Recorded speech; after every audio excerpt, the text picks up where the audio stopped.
Well, first off, can you just show me this thing? I mean, you really think that this beats all other products out there, and you say that it was born out of frustration with existing products that you and the rest of us use.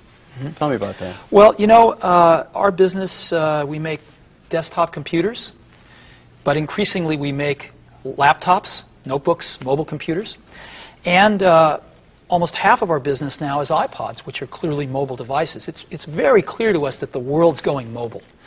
And we really believe that a device like this, which is, you know, an order of magnitude more powerful than any mobile device or any cell phone that's ever been created, and yet vastly easier to use, is the future. And so that's why we spent the last 2.5 years inventing iPhone. And it's just a leapfrog product ahead of, 5 years ahead of anything else out there. How much of this is your own unique innovation versus the competition of just being the giant killer to knock everybody's socks off? I mean, they're shaking in their boots at Nokia and Motorola and Verizon, who didn't get a piece of this as of now, and these other companies that now, the people who made the iPod and knocked out, or is knocking out, much of the MP3 industry is now entering the cell phone world. Well, we don't think of it that way. We're a product company. We love great products. So one of the big motivating factors for us is just creating something that we all want ourselves, too.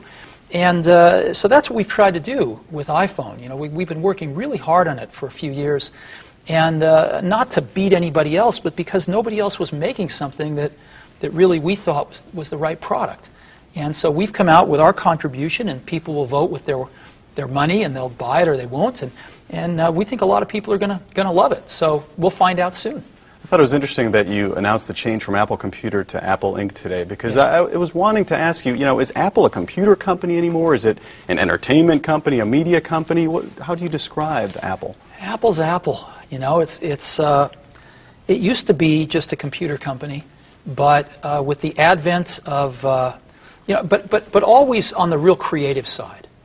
I think Apple's always been the most creative technology company because it's always been involved in graphics and graphic arts and film editing, video editing. And so it's always dealt with content creators. Most films are edited using Macs. Most records are made using Macs. And so we've always had a role in content creation. And with the iPod, we got even closer to music and now video as well. And so Apple's just been blossoming as this company that makes really great devices, but also helps people get great content on those devices.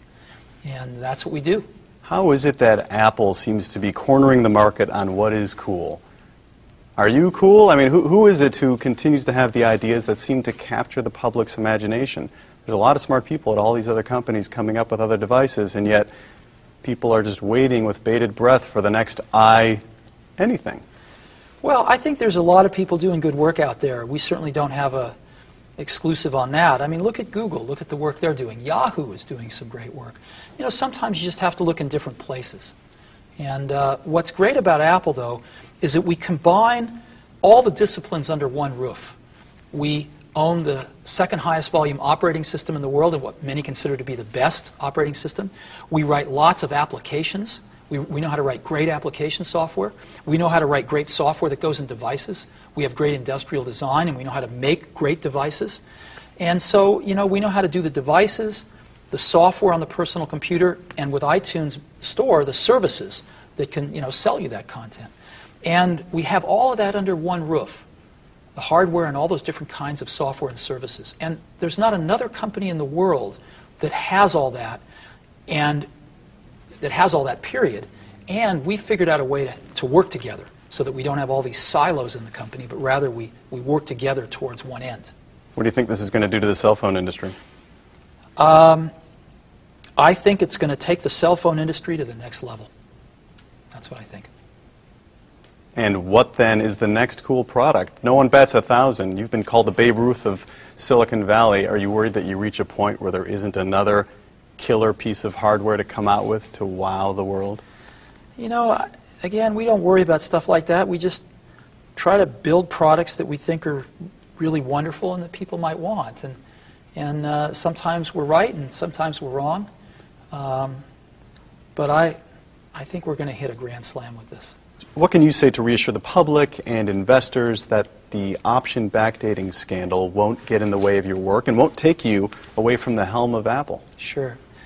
Well, as you know, we did an internal investigation, and then the board hired a former federal prosecutor who's highly regarded to do an independent investigation. And they looked at the better part of 1 million documents and emails and spent months. And they wrote a report, and they said many things, and one of the things was that none of the current management was involved in any misconduct. And we've given all of this information to the SEC, and I think things are going to be just fine. Steve Jobs, thanks very much. Sure.